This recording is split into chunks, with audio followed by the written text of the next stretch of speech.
Ladies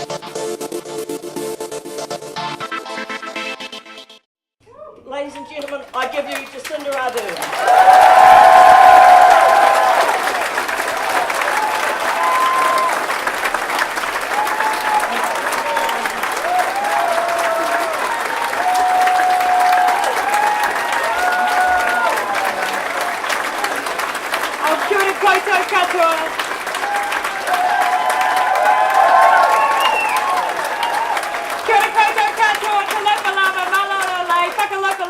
Namaste, ni hao, and warm Pacific greetings, and thank you from the bottom of my heart. Thank you for that wonderfully warm Christchurch welcome.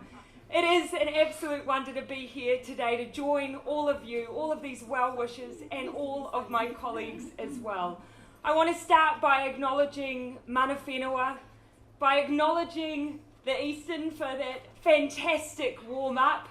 I have to say, I will share this with the room. We're in a safe space. I used to play the violin, but I never played it like that. In fact, my dad used to say that it sounded like a cat was dying every time I picked up my violin. But that victory song really captured me. In fact, I'm going to download that victory song. I'm going to pop it onto my phone. I'm going to put in my earplugs. And I'm going to use that song as motivation when I go for a run. A strong run up a hill. And if I see anyone on the way that I'm passing that looks like they need a little hand, I'm going to stop and check they're okay. And then I'm going to continue on my run.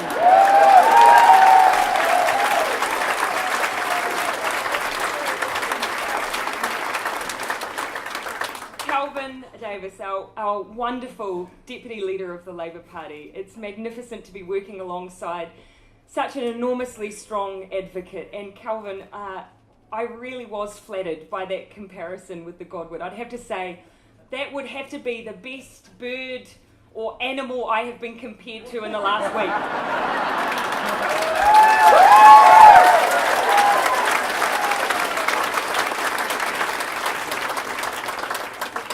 King. I cannot imagine spending any better time with anyone else on the road. I couldn't think of anyone better to support us as we roll out the last 4 weeks of this campaign. She's full of fantastic advice and support, and she's actually just a good laugh to be around. She's given herself the label of Queen Mother for this campaign. But as the longest serving woman in New Zealand Parliament, we hold a debt of gratitude to Annie.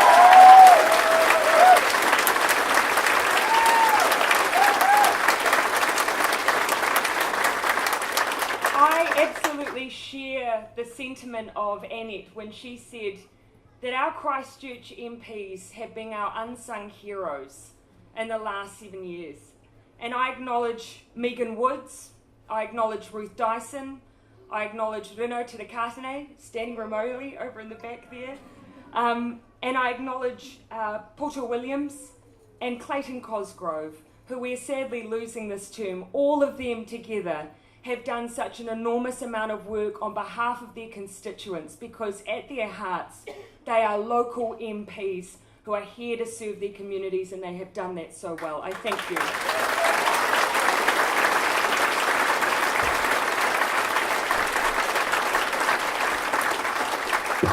Our magnificent candidates. Annette again was right. We are so well served.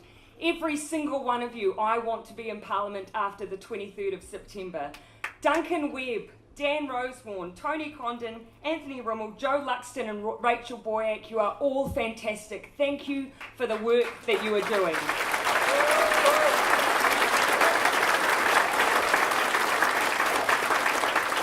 And before I continue, I too want to acknowledge Anne Herk as such a legend who has done so much work to bring us all to here today, but actually just does so much work for us all year round. Anne, I thank you. And to all of you, your Sunday afternoon, your time with your family and your friends, and you are here. You are here to support us, to be a part of this movement for change. You know, I've been asked many times, how I've been feeling on the campaign trail. And the overwhelming sentiment that I feel is that I have never once, even when I'm standing in those stand-ups surrounded by media, never once have I felt alone. Because from the moment that I was elected to be leader, from that moment that Andrew made that brave decision, we saw the number of people who came to support us. And it came in signs of donations, and it came in signs of volunteers. And it made me feel like I had hundreds and thousands of people behind me. And you today have given me that feeling too. So thank you. You give me fuel to keep going. You stoke the fires. Thank you for joining our movement together.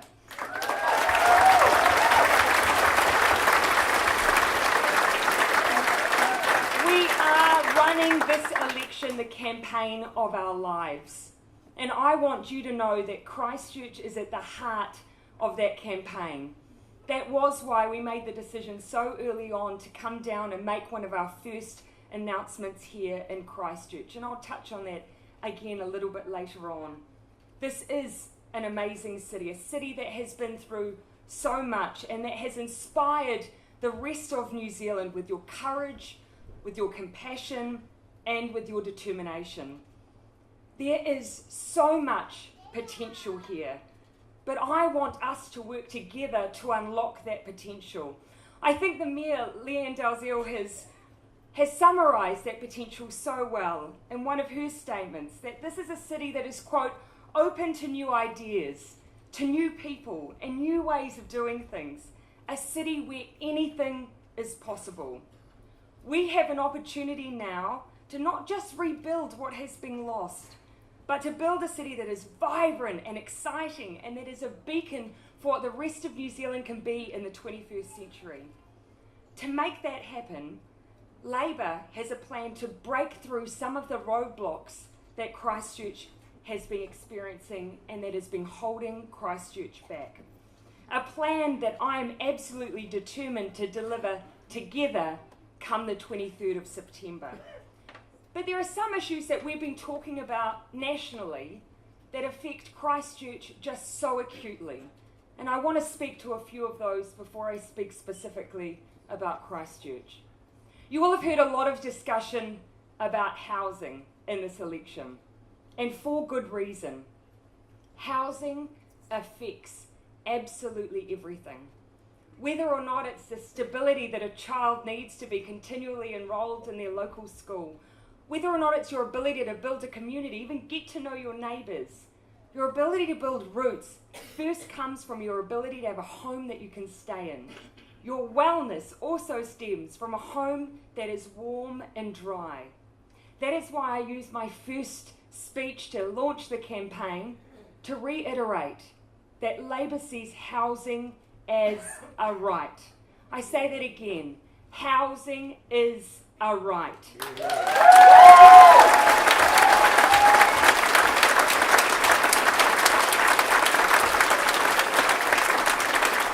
Our collective concern, though, is that it's increasingly become out of reach for too many. Now, I don't have to tell you that.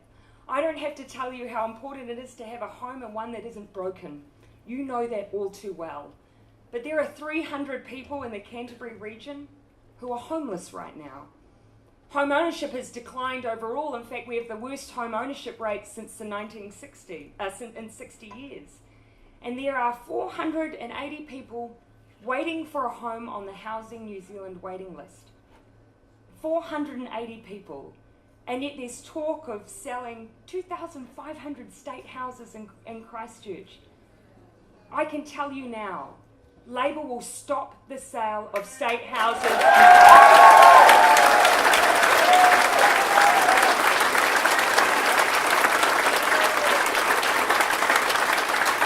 But we will do more than stop the sale here. We will get on with building more state houses because that is what we need.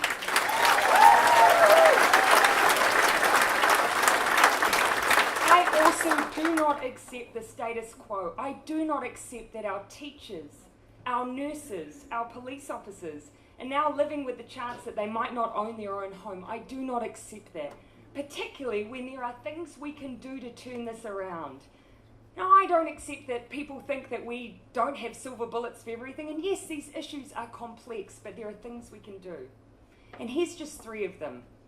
We can close the tax loopholes that currently exist. We can ban foreign speculators from buying in our market. And through Kiwi Build, we can get on with just building more affordable homes, and under Labour we will.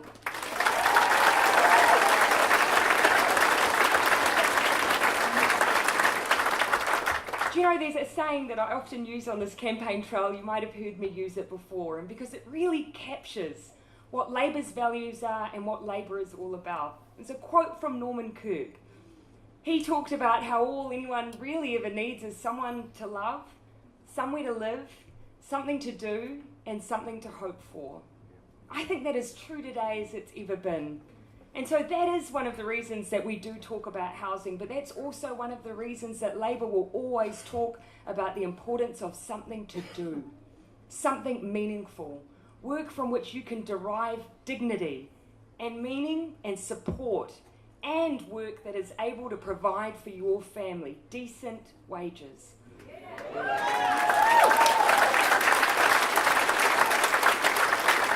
There is a particular group, though, that I'm worried about when it comes to making sure that they have something to do, and it is our young people.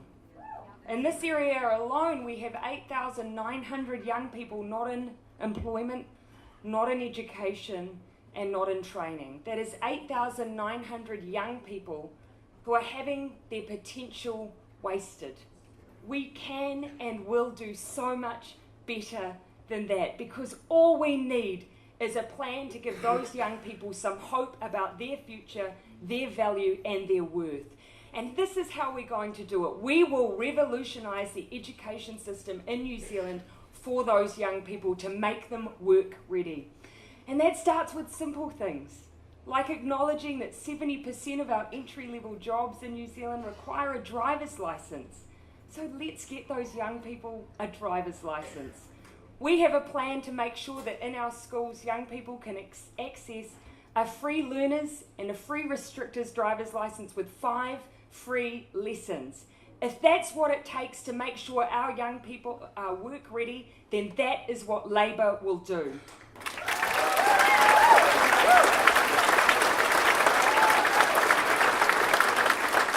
Now, I remember not that long ago standing in Otaki. I was doing a public meeting when a young man put his hand up at the back of the room, and he asked me about apprenticeships in New Zealand. He'd heard that there should be a lot of work for sparkies and for plumbers and for carpenters. He was one of those. He had trained at Polytech but had not been able to find a place to start his apprenticeship and his training on site. He asked me how that could be. It was the right question to ask. We need to make sure that we value apprenticeships and give young people those opportunities, particularly when we face a housing crisis. So when I heard that young man's story, I asked the question of employers, why are we not training more apprentices? And their answer was, well, that first year on the job, they cost us money. Well, Labour had a simple solution to that. We're going to pass on the equivalent of the dole to employers who will give our young people a chance to train as apprentices. It makes good sense.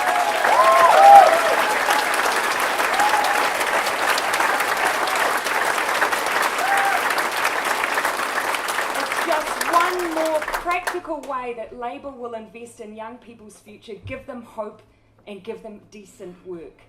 I want to bring in another one though. This is where the revolution starts. I've often said that I fundamentally believe in the principle of free education. It is a public good. We all benefit when our future generations are well educated. But not just that, we're facing dramatic change, not just in New Zealand, but globally. 46% of the jobs we have in New Zealand may soon disappear because of automation. Now, we cannot predict the future, but we can plan for it. And the best way to do that is to educate our young people now and educate our current workforce now. That is why Labour will introduce 3 years free post-secondary education for everyone who has not accessed it before.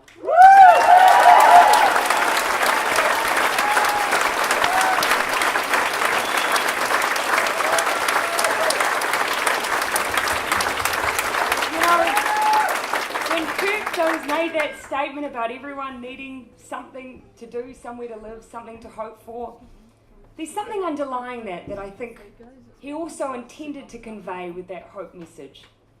We in Labour know that when you get the basics right, that's when the magic happens. When someone has a home, a good education, a decent job, that is where the magic happens. But that also requires them to have their health. You may have heard yesterday, Labour get back to basics when it comes to making sure that people have the health care they need when they need it. We know that last year, 500,000 New Zealanders did not go to the doctor when they needed to because they couldn't afford it. That is not the New Zealand I want to live in. That is not the New Zealand we have to accept. That's why Labour announced yesterday that we're committed to reducing doctors' fees by $10 for every single New Zealander. Every single one.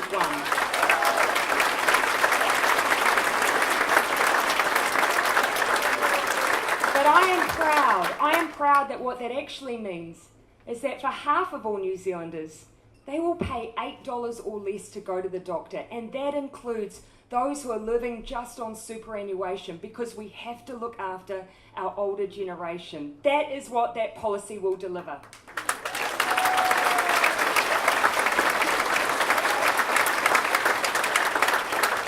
But I think when it comes, they always say, when it comes to demonstrating a society that truly cares, it's all on how you support the most vulnerable, whether they're your older citizens or your younger citizens.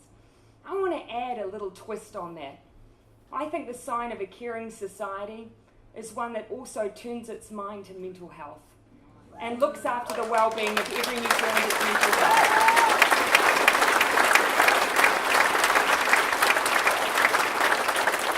You will have heard Labour talk about this because we think this should be a core part of this election. That's why when we looked at some of the staggering statistics and the effect that in particular it's having on our young people, we have some of the worst suicide stats in the OECD. That devastates me. I've spoken before about the personal experience that I've had in my wider connection of family and friends, but I would guarantee there's probably a connection amongst almost every single one of you too. Now, when we look at all the evidence that sits out there, there are a couple of answers just staring us in the face. Like, for instance, in some of our schools, they have fantastic comprehensive youth health teams. And where they have that, the incidence of depression and anxiety amongst those young people has reduced by 2/3. 2/3. It makes good sense for us to roll that out into every single public secondary school in New Zealand. And that's why Labour will do that.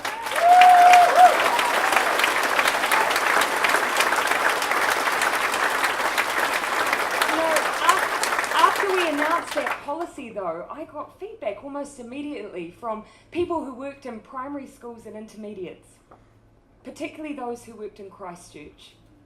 The trauma that our young people have experienced in Canterbury and Kaikoura has been pretty intense and different to any of the experiences that any other young children are having around the country. And that was why we looked at whether or not we could make a difference by introducing something similar for all the young children in this area. Now, I know that that was the right thing to think about when I had a principal tell me that it was pretty hard to be a primary school principal and hear young children talking about suicide.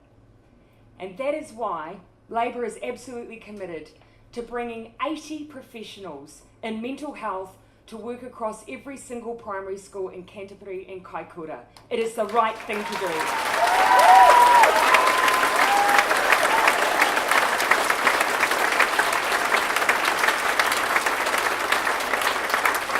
But when it comes to health and well-being in Christchurch and Canterbury, I don't need to tell you that we need to do more.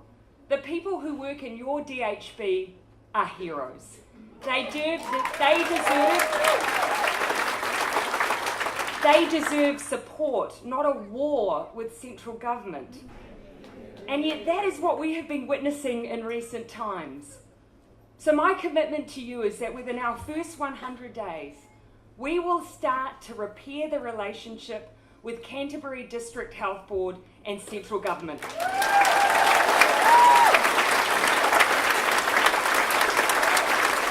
Now, of course, that means sitting down with them and making sure that they have the resources they need to provide for the community that they care about so much. That is ultimately one of the reasons why last budget we voted against tax cuts, because the trade-off was too great and the need too important. And because we did that, that is how we can invest back in you and your district health board. That is the difference that vote made, and that is what we'll do with that money.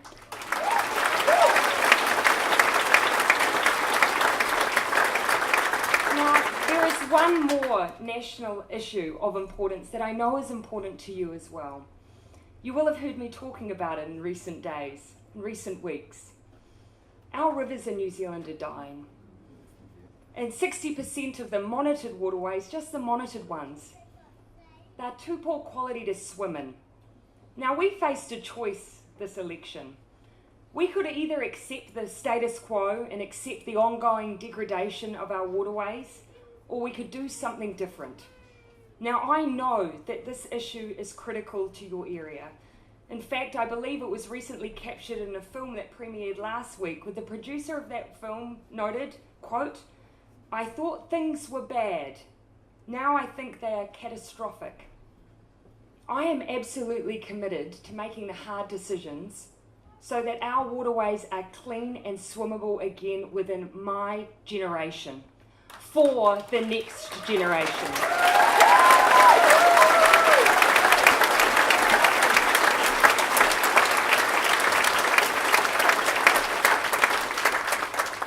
Now, some might contend that delivering that via royalty was the wrong thing to do. But I stand by the hard decision that we've made and the big calls that we're making. Because after 9 years, that was the choice we're left with, and I choose clean rivers.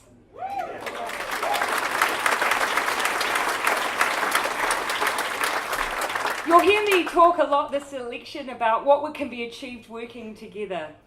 And I think Christchurch and Canterbury as a whole is an example of what can be achieved together. Where there have been gaps, you have filled them. You've identified opportunities to collaborate. You've found every way possible to do the right thing on behalf of your community with your community. We need to replicate that at central government level. That is why under Labour, we're committed to resetting and rebuilding our relationship with Canterbury. We will negotiate a global settlement with Christchurch City Council. We will resolve the long-term issues around the ownership, funding and management of anchor projects to provide the certainty that you need to build a 21st century city, and we will do it together.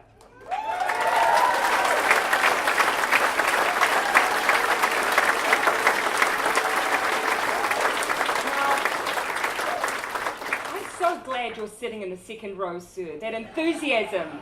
You're coming on the road with me. Now, one of the quick questions, of course, I'm asked every step of the way, and I am happy to keep being asked, is who pays for it and what are we paying for exactly? Well, my answer to that ultimately is actually you should decide. That's why Labour is announcing today that we will provide a $300 million capital acceleration fund for Canterbury and its rebuild. You and your city know exactly what your priorities are, and that is why you will decide how that $300 million is spent.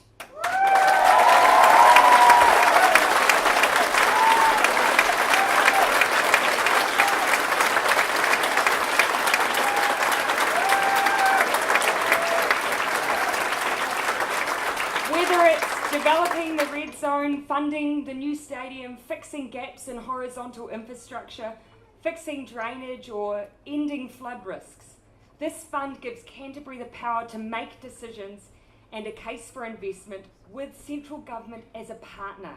It will give certainty, it will break through the deadlocks, and it will get things moving, and on Canterbury's terms, not Wellington's terms.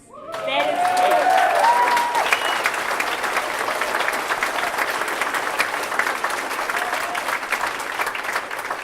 And of course, it's a kind of certainty we want to help deliver when it comes to transport as well. In some areas, the cones may be reducing, but the congestion certainly isn't. Now, we've already announced our plan to help deliver world-class rapid transit, and I'm reaffirming our commitment today to that $100 million investment to multimodal transport that includes the commuter rail link from Rolleston to the CBD, a way that we can ease congestion for your city and for your commuters.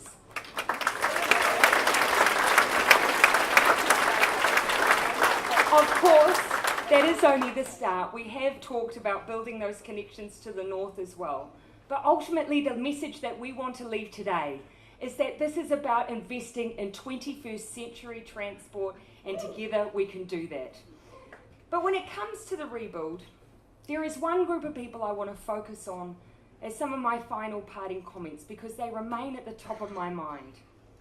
There are more than 2,000 people who cannot move on or rebuild because they have unsettled claims and broken homes that remain with EQC.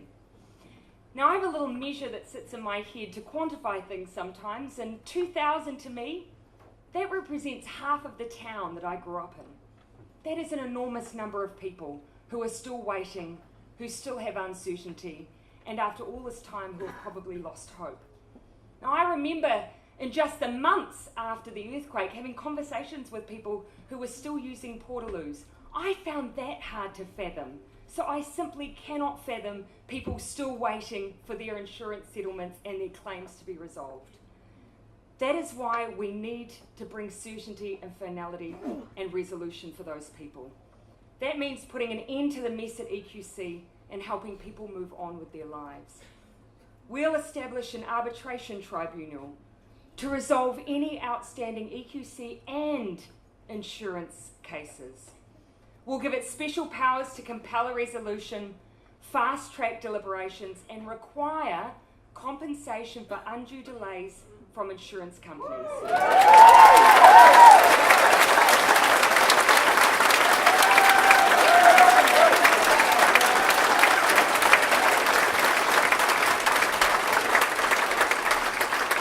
And I want to add, to make sure that we learn the lessons from the last few years and that we do a better job in the future, we will listen to local people and launch a Royal Commission into EQC.